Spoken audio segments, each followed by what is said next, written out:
Video game difficulty is a pretty cyclical thing. As gamers, we tend to go through periods craving a challenge of monumental proportions to break us from the spell of cookie-cutter open-world slogs. But after that hardship, we're quick to bounce back to simpler games that cleanse the palate before another gargantuan challenge. It's a choice that we are largely granted by every game we play, thanks to difficulty settings that are baked right into the experience, allowing us to tailor the gameplay to our liking. However, this isn't always an option, as sometimes a game will run with one set menu difficulty setting. It's a bold move, and it can often alienate and frustrate players, not to mention gatekeeping players from the content they paid to see. So if you want to avoid being forced to get good, here's some games that don't have difficulty settings, but really should.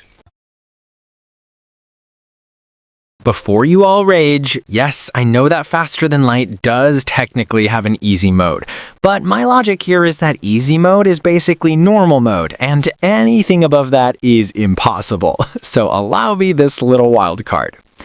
I'm sure I'm not the only one who finds space-based games to be super overwhelming, which is why I have such a soft spot for Faster Than Light, as it effectively allows you to play out a procedurally generated space opera where each run is new, eventful, and gripping, yet everything is on rails, making things very accessible and addictive.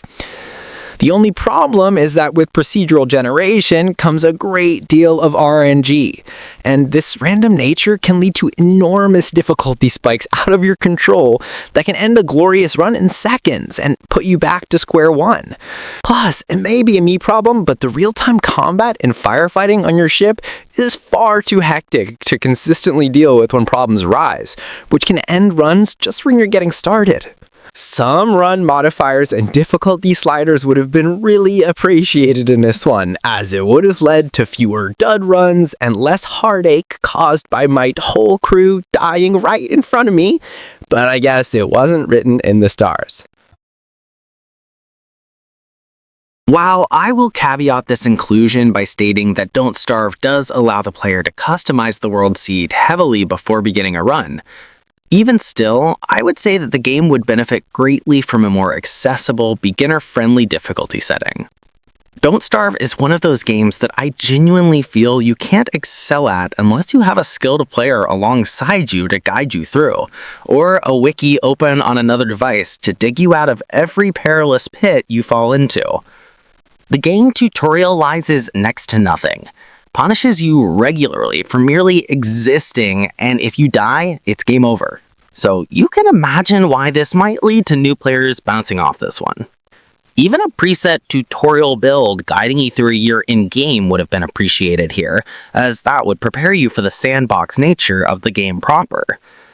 I don't think this game and I will ever clink, despite my love for the Tim Burton-esque art style, but an easier difficulty setting would have helped immensely.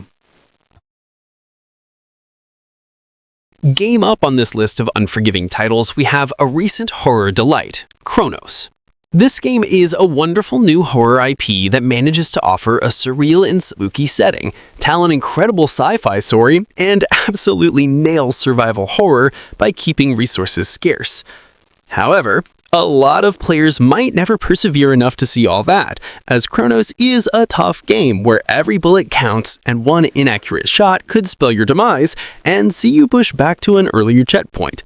The gunplay is intentionally cumbersome, enemies can merge with corpses for extra power, and at times, if you let the situation get on top of you, you're often better off accepting death rather than trying to struggle through. There are some things you can do to make things more manageable, like turning up the auto-aim in the options menu, but even if you do, you'll still need to wrestle with the difficulty of this Dead Space-esque horror title. This might seem like a bit of a weird inclusion, as puzzle games are all about finding a solution to a problem, and you tend to hit your head against a brick wall until you finally have that eureka moment. That's what you sign up for, but The Witness really pushes your resolve to the limit. The Witness is undoubtedly one of the finest puzzle games ever made, but it's also one of the hardest, to the point that most players don't make it to the end of this sublime cerebral affair, and that's a dying shame. Players do have the option to walk away from certain puzzles and bounce over to another, thanks to the nonlinear structure. However, you'll eventually hit a wall and have to learn, engage with the environment around you, and make that breakthrough. It requires all your brain power, and even working at full capacity is no guarantee, which is why I think simpler puzzle alternatives and hints would have been a great equalizer for this monumental puzzler. I consider myself a very competent 2D platformer, to the point that I could speedrun Celeste in less than 2 hours. I could race through just about any Soulsvania with ease.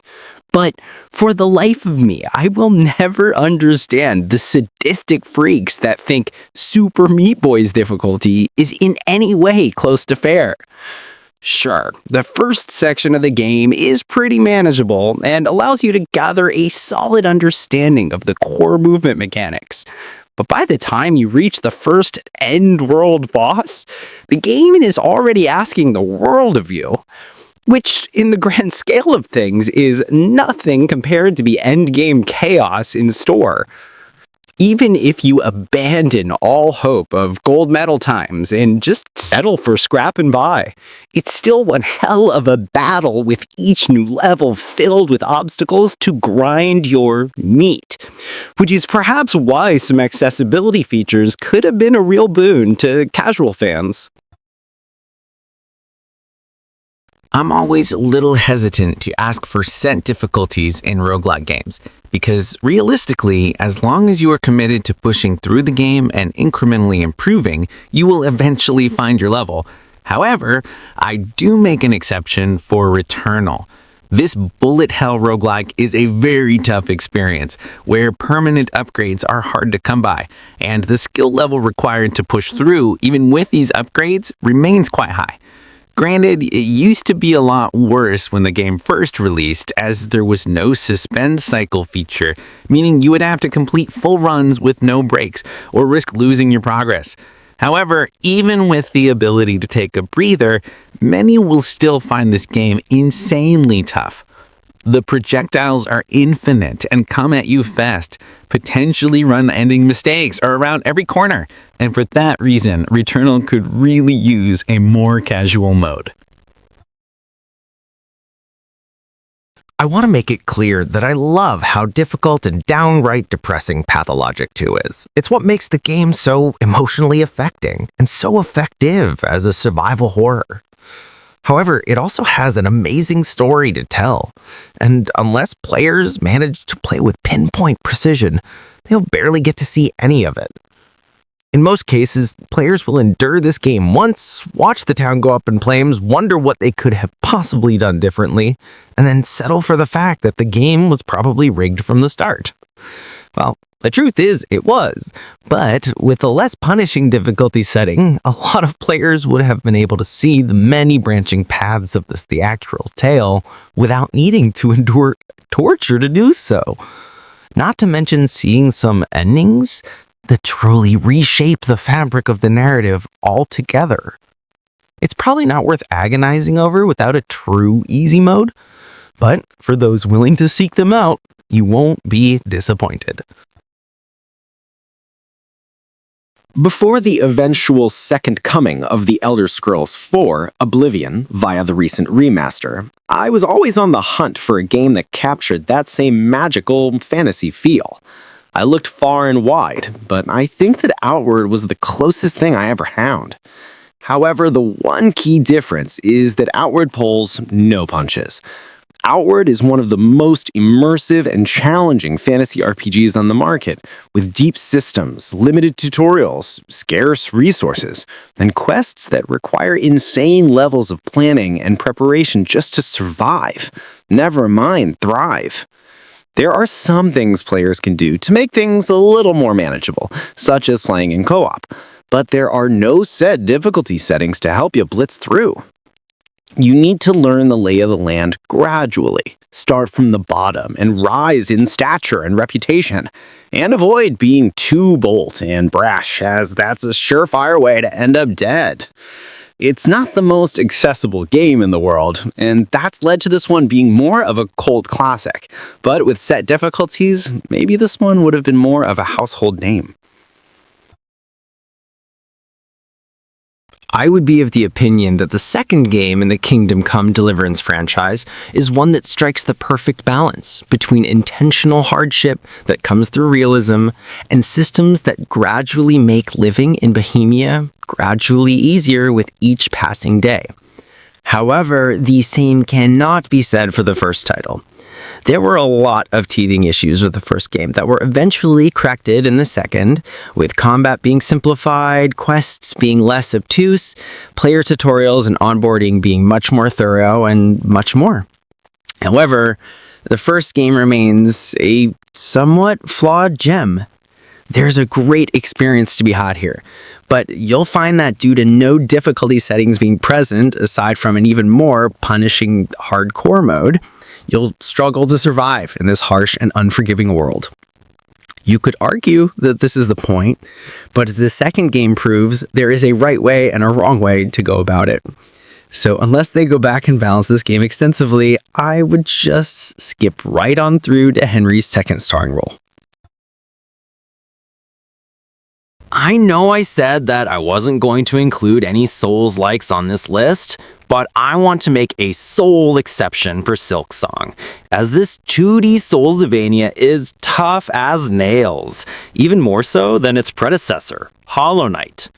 I'm well aware that this game is a glorified DLC geared toward veteran players, and it's designed to be very difficult.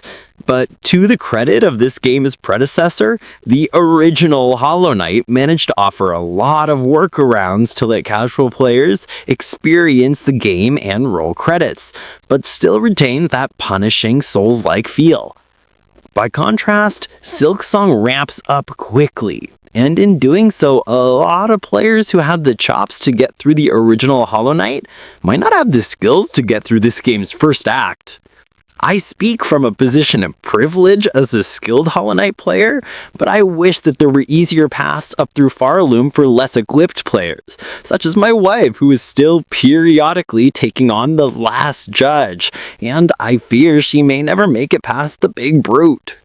A shame, as the game in its entirety is a seminal experience.